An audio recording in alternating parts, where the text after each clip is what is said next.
চালিয়ে আলফা আনসারের কথা রিসিভ করেছে সরাসরি। এখানে কার সাথে কিভাবে আসা হলো?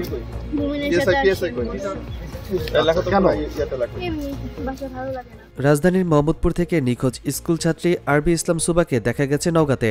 তবে পুলিশের উপস্থিতি টের পেয়ে সেখান থেকেও সটকে পড়েন সে। মোহাম্মদপুর থেকে সংগৃহীত বিভিন্ন সিসি ক্যামেরায় ছবিতে দেখা যায় এক ছেলের হাত ধরে ঘুরছে ষষ্ঠ শ্রেণীর ওই ছাত্রী।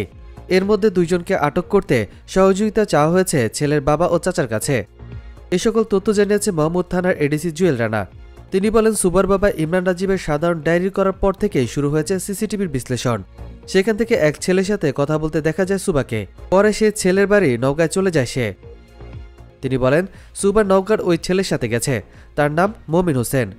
প্রেমঘটিত কারণে সুবা সেখানে গেছে। দুপুরে নওগাঁ শহরে আরিসনগরের মধ্যপাড়া থেকে তাকে উদ্ধার করে পুলিশ এবং র্যাব। সুবাকে উদ্ধারের বিষয়টি নিশ্চিত করেছে নওগাঁ সদর মডেল থানার ওসি নুরুল আলম সিদ্দিকী। ওসি জানান, ঢাকা থেকে সুবার মিসিং হয়েছে এমন একটি তথ্য আমাদের কাছে ছিল।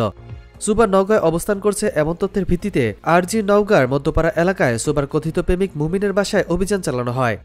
পরে মুমিনের বাবাকে আটক করে জিজ্ঞাসাবাদ করায় তারা স্বীকার করে সুবা তাদের কাছে রয়েছে।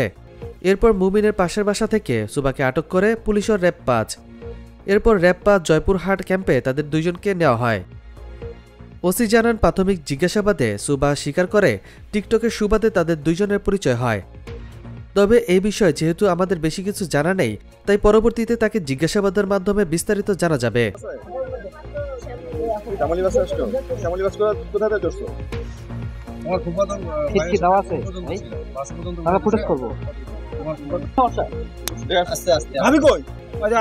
একটু তাড়াতাড়ি আপনার নিয়ে যান এখান থেকে, নিয়ে যান, তাহলে গেটানি করতেছেন না, নিয়ে যান।